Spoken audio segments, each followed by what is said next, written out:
the studios of Georgia Public Broadcasting in Atlanta, this is Lawmakers. For April 20th, 2010, the 37th legislative day of the Georgia General Assembly. Here are your hosts. Good evening, everybody, and welcome to Lawmakers. I'm Susan Hoffman. And I'm Wendy Lawson, live from the Lawmakers newsroom at the Capitol. Coming up on tonight's program, House Democratic leaders challenge the legality of last week's passage of the fees bill, and a conference committee meets to work out a transportation funding solution. But first, our top story tonight, the Senate Appropriations Committee passes the fiscal year 2011 budget. The Senate Appropriations Committee gave the green light today to the spending plan for the next fiscal year and approval today to a conference committee report on a supplemental budget to take state agencies through the current year. Senate Appropriations Chair Jack Hill said the $17.1 billion supplemental budget was as lean as possible. Oh, all right. We're going to come back to that tape in just a few moments. In other news for you today, House Democratic leader DeVos Porter is asking the Attorney General to issue a ruling on whether or not the House and Senate lawfully passed House Bill 1055, better known as the fees bill. Both the House and Senate passed HB 1055 last week. It is on the governor's desk. But lawmakers okayed two major changes to the bill. They rolled back the state's portion of our property taxes. They also eliminated the state income tax on retirement income for seniors 65 and older. Both are to be phased in over 5 years, costing the state nearly $400 million in lost revenues. The problem, according to Representative Porter, there was no fiscal note attached to the bill as required by law. I do want to point out that the part about the taxing on the bed would be proper. A fiscal note had been introduced, but the other two parts of that had been introduced in fiscal note from the session prior. Not last year, but 2 years and 3 years ago. And the fiscal note for those bills would have expired with those bills 2 years ago. So as a matter of law, what we did was wrong and therefore invalid, and therefore should not have been lawfully adopted by this body. As you know, I've come to the well because I am a fierce protector of this process, which I view as something that is sacred. But I want to clarify what the discussion was about, because I think it got confused, of not being a challenge of discretion, but a challenge based on a matter of law that is overriding. Representative Porter says he is not trying to challenge the ruling of the chair, i.e. the House Speaker, who said the bill could pass as is. He's just trying to clarify that passage was legal. House Majority Leader Jerry Keene says fiscal notes for the tax breaks were offered in past sessions when those tax breaks were previously considered but never passed, a practice that he says is often used in drafting and passing legislation.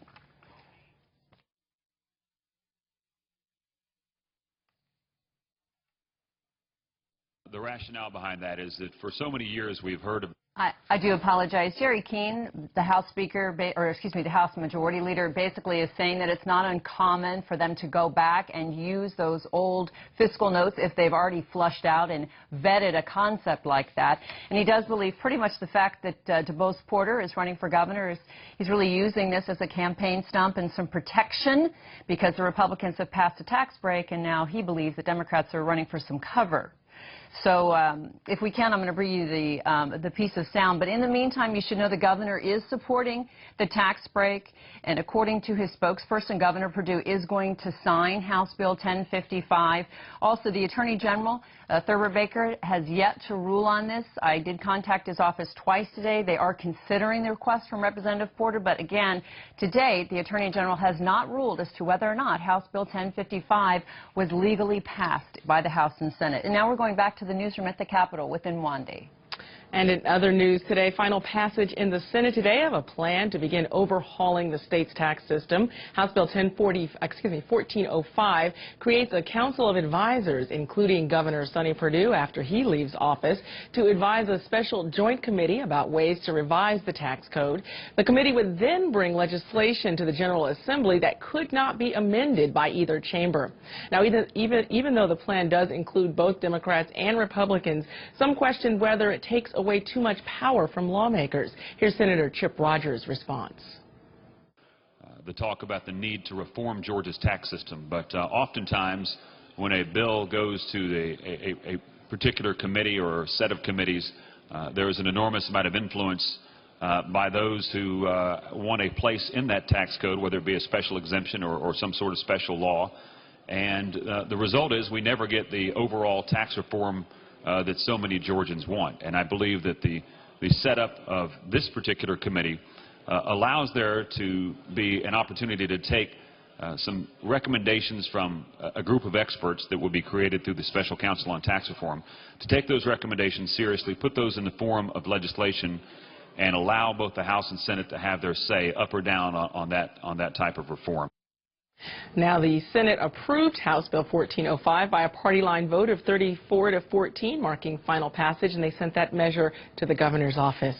And now we return to our coverage of the budget. As we told you earlier, the Senate Appropriations Committee did today approve the spending plan for the next fiscal year and also approved the Conference Committee report on the supplemental budget. That is the budget that takes the state agencies through this current year. The Senate Appropriations Chair, Jack Hill, said that $17.1 billion supplemental budget cut as much as possible. This is showing our spending, and I did this for a reason, to show you that the last year, of course, in 2009, that we made up an entire budget from nothing but state revenues and how that looks. As the other years have gone on through, we have increased, we've both decreased spending and increased the number of one-time funds. And as you can see, we're down at the bottom here. This is 11 right here, but this is 10.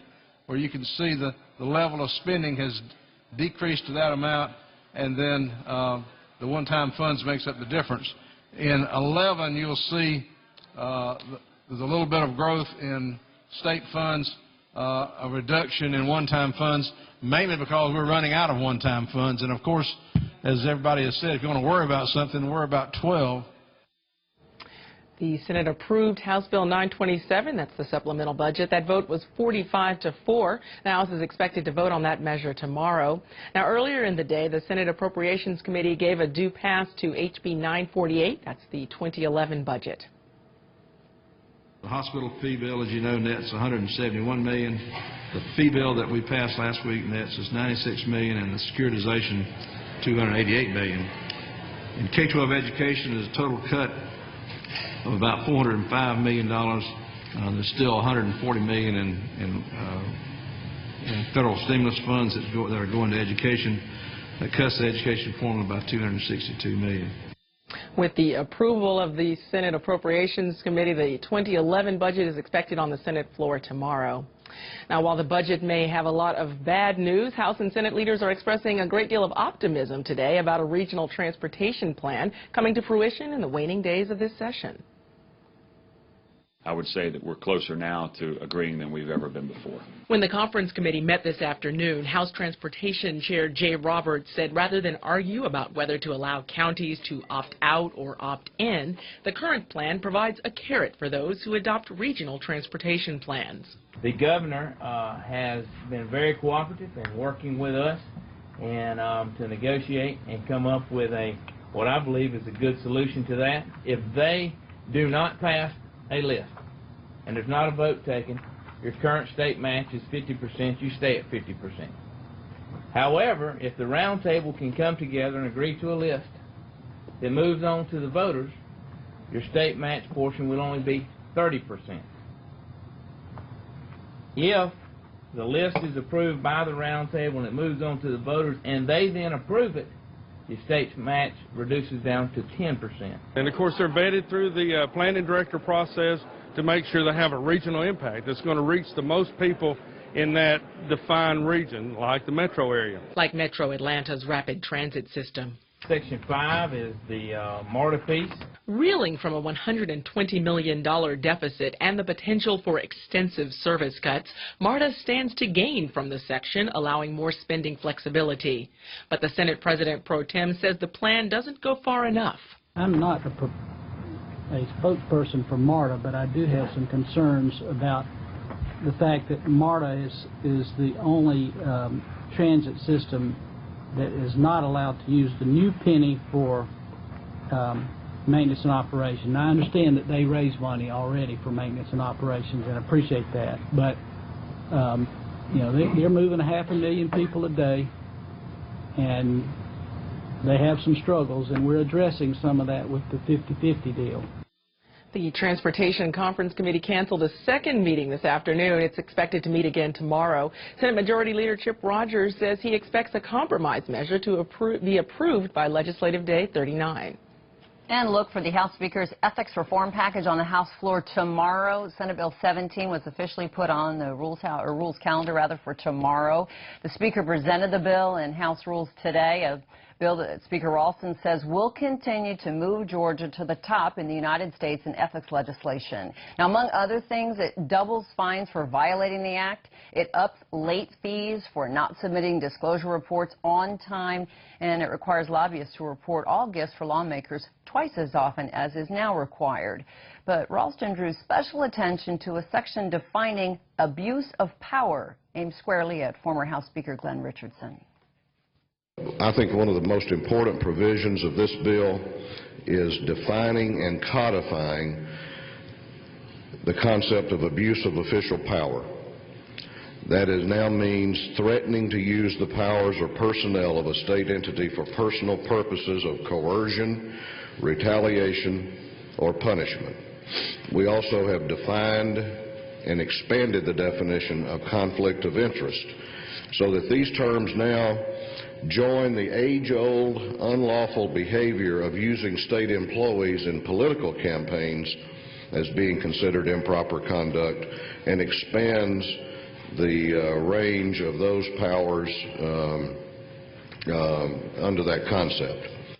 House Democratic Leader DeBose Porter wanted the Speaker to put a cap on gifts from lobbyists to legislators, a move Ralston says is not needed. He says, let's just offer transparency instead and let voters decide. We can sit down here and debate if it ought to be $200 or $100 or $50 or $19.84. You know, we can have that discussion all day long. I don't think government, though, ought to do that.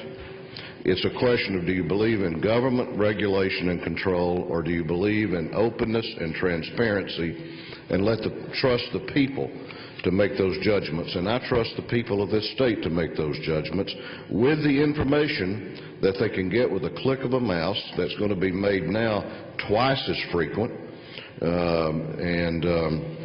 You know, we see that in the media, as you, Noel, know, does a great job of enlightening the people about every dime that's spent on a meal for you or I or any other member of this body. The House Speaker also wanted to ban texting to lawmakers while in session or committee meeting. For now, that measure is lost, but it could be revisited. Again, the bill, Senate Bill 17, will be on the House floor tomorrow for a vote. Also today, the House okays a bill that says rather than losing your driver's license for not wearing your eyeglasses while driving, you should just have to pay a fine. Today, the House passed SB 6. Take a look. Very simple bill, Mr. Speaker. All this does is make the people that have to wear glasses have to be fined instead of taking the driver's license away for 6 months so that they can still have their jobs. We had a lady in our area that she lost her driver's license for 6 months and had to pay someone to take her back and forth to work. But that's simply what this bill's all about, keeping the people working. Senate Bill 6 passed 167-0, but it was passed by substitute. That means changes were made and it must go back to the Senate. In the Senate today, a vote to create penalties for businesses convicted of identity theft. Senator Bill Cowsert presented House Bill 1016. House Bill 1016 amends the statute on identity fraud so as to include corporations. The way the law is currently written, it only applies to individuals, and under the terms of the law, a person includes a corporation. So this would prevent corporations from engaging in identity fraud and allow them to be prosecuted as well as individuals. House Bill 1016 passed without opposition and now requires the governor's signature to become law. The Senate also gave final passage today to HB 651, allowing school districts to check the sex offender registry electronically. Currently, the law says that it has to be mailed to them. This bill will allow DOE to send a link of a sex offender's website instead of physically mailing the disc to each school. Senator James said that measure would save over $7,000 in mailing costs alone. HB 651 passed 47-0 and now goes to the governor. And the House says yes to Senate Bill 344 today, a housekeeping measure that grants physician assistants immunity when serving indigent patients. Here's Representative Mickey Chanel. Several years ago, we passed a measure in this House called Health Share Volunteers in Medicine.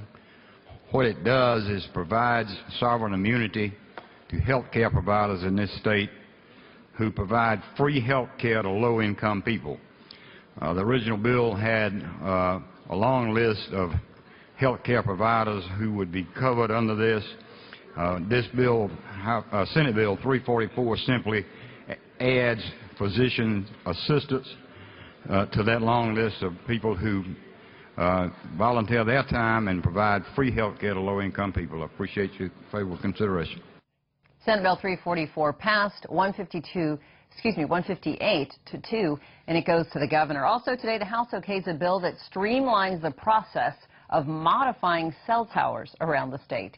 Here's Representative Jan Jones on Senate Bill 432. This bill is a product of months of discussion, represents a consensus among the wireless industry, the ACCG, and the GMA. It simply streamlines the permitting process of updating existing cell towers. It does not address building new towers. It recognizes local governments as the primary authority for controlling land use decisions involving wireless.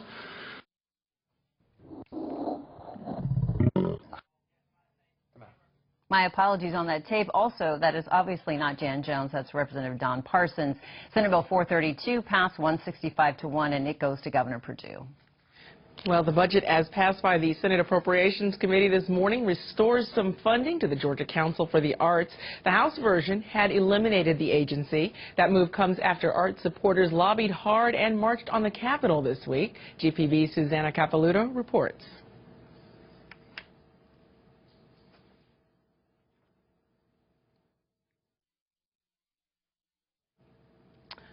Okay, well, I'm not sure if we have Artists were outraged with lawmakers and took to the streets.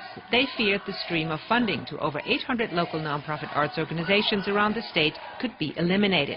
Athens Clark Council on Aging, Aspest Incorporated, Arts Clayton County Public Schools. A few years ago, Georgia spent as much as $4 million in state funds on the arts. Now, that's zero in the House budget and about $800,000 in the Senate version. Georgia artists are worried. Georgians might not realize what's going to happen if arts are taken out of the equation. I think that they think that there's other ways that we can replicate those kind of services in the community. But what's going to fill in will be things like gambling or entertainment, an escapist kind of entertainment. That's different from arts and culture. We are the only one whose mission is to get money, state and federal funding for arts programming into every county in the state. Without an arts council, Georgia stands to lose federal money as well. Last year, the National Endowment for the Arts gave Georgia $800 million for community grants. Without an arts council, that money dries up. We restored it to the way it was, to the funds going to the Georgia Council for the Arts, the Governor's Office of Council for the Arts, at the amount that will be the full match for the National NEA grant. Hill says senators heard the public outcry and restored the funding. They now have to reconcile the differences with the House version. Besides support for things like local theater, art projects, and museums, the council is also the keeper of the state's vast art collection. It promotes the works of famous Georgians like Lamar Dodd and folk artist Howard Finster. A recent study found that the economic impact of the arts in Georgia is over $380 million. The arts is so many things to so many people, but I know our legislators have to concentrate on writing, in very difficult times, a budget. So I just want to share this. The arts are an economic engine for the state of Georgia. As one advocate put it, the arts are the lemon and the sugar in our sweet tea. Without it, Southern hospitality just wouldn't be the same. For Lawmakers, I'm Susanna Capilouto. In other news, 2 cell phone bills came before the Senate and House Public Safety Committees today. The Senate committee passed House Bill 23, which aims to prohibit those 18 and younger from using cell phones while driving. Lawmakers Adam Bridges has more on Senate Bill 360, which passed the House committee today. Texting while driving has been a big issue throughout this legislative session. Currently, there are measures moving through the House and Senate that address the problem. One bill, SB 360, came before the House Public Safety Committee today, where Representative Alan Peake proposed a substitute. It bans all cell phone usage for 16 and 17-year-olds. The penalties are 2 points for a violation, up to $100 a fine, and if they're found to be at fault for an accident, their license is suspended for up to 90 days on the first offense. It bans texting for all adults. Texting to include instant messaging, emailing, internet search, and the penalties are 2 points and up to a $100 fine. Alex Sorahan and her grandmother, Sally Sorahan, spoke in support of the measure. And it killed me to know that even if I will never ever again text in my life, while I drive, if this bill isn't passed, then somebody could still kill me because they're texting and driving. I've tried to educate myself and others about the deadly practice that is epidemic in proportions. And I've come to the conclusion that total banning of texting and driving is vitally necessary for everyone's safety. SB 360 passed unanimously by substitute and now moves to House rules. Reporting for Lawmakers, I'm Adam Bridges. In other news, today the House Public Safety and Homeland Security Committee passes a measure that would allow properly licensed individuals to carry firearms at airport pickup and drop-off points. Senator David Schaefer is the sponsor of Senate Bill 291. It does a number of things. The major things that it does are it makes clear that holders of firearms licenses can carry their weapons in the non-secure area of the airport in order to facilitate the pickup and drop-off of people at the airport. If current law is read strictly, you would have to toss your weapon onto 285 before you exited. The bill also makes some changes to the firearms licensing law. It requires the holder of the permit to get a renewal notice 90 days before his permit is to expire. It still requires the fingerprint to be taken, but it removes it from the license itself. It provides for a distinctive license for former law enforcement officials, and it also has provisions that prevent public officials from seizing weapons during an emergency without lawful authority. Again, Senate Bill 291 passed out of the House Public Safety and Homeland Security Committee. The bill now goes to House Rules. It is time for another Lawmakers Flashback in honor of our 40th season here at Lawmakers. Tonight, a historic change in Georgia's leadership on the first day of the 2003 session. Both the governorship and the Senate are taken under control by Republicans. Democrats had dominated state politics since Reconstruction.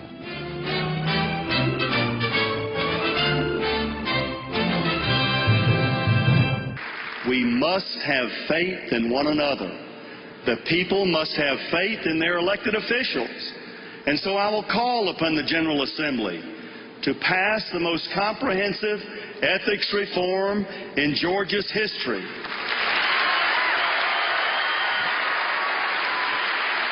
Education is our future, and there is no better, more certain way to improve our state and the lives of its people than by improving education. We propose a cooperative arrangement in which the Lieutenant Governor and the President Pro Tem decide where a bill or resolution would be referred. In the event that they are unable to agree, the item would be sent to the Rules Committee for definitive referral to a standing committee. The Lieutenant Governor has been as gracious as he could be and generous with his advice. I want to thank him for his counsel. The big guy and the bald guy are going to work well together. I have told him that in an ideal world, he can trust me that I would do nothing different up at that podium than he would be, and vice versa, because now by leaving him in the podium, we're trusting him to lead this Senate fairly and honestly. 2003 was also historic in another sense. It was the first session without Tom Murphy as Speaker in 29 years.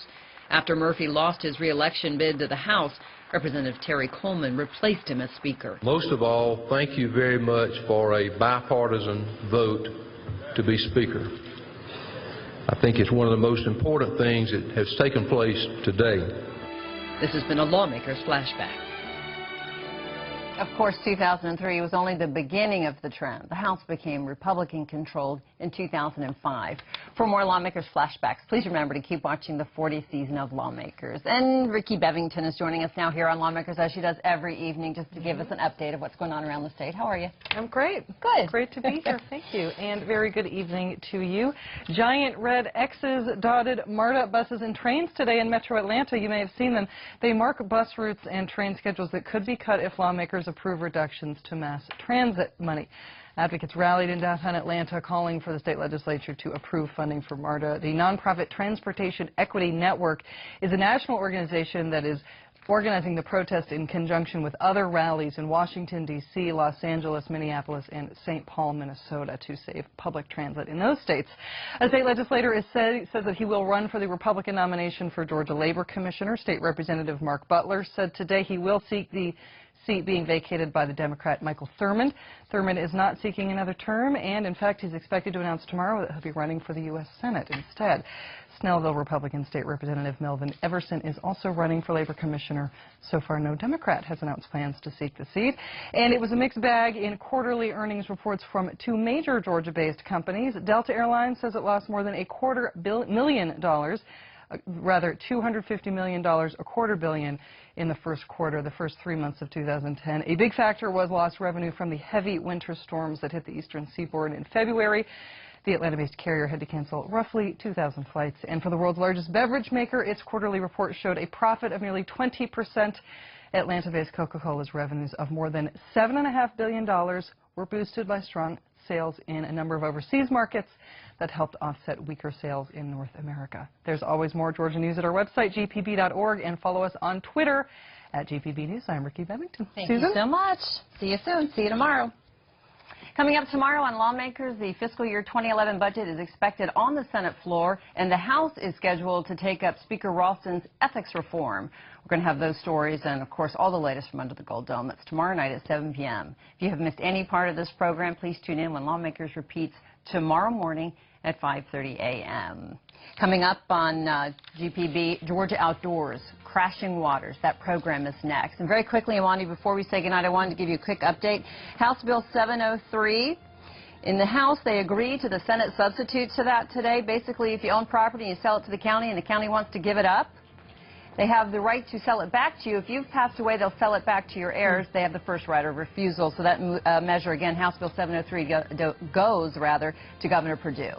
All right, well, that's our program for the 37th legislative day of the 2010 session of the Georgia General Assembly. I'm Wandy Lawson, live from the Lawmakers Newsroom. And I'm Susan Hoffman. Please join us tomorrow for Lawmakers at 7 p.m., only here on GPB. Good night.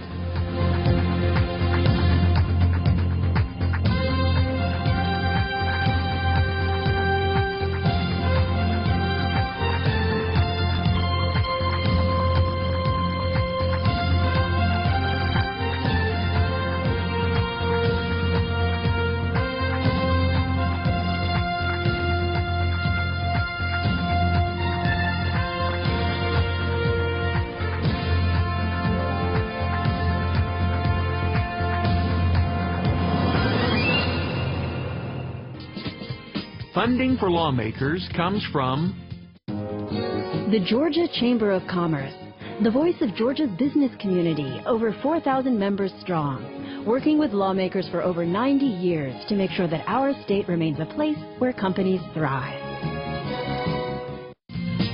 And by supporters of Georgia Public Broadcasting. Thank you. This has been a production of Georgia Public Broadcasting.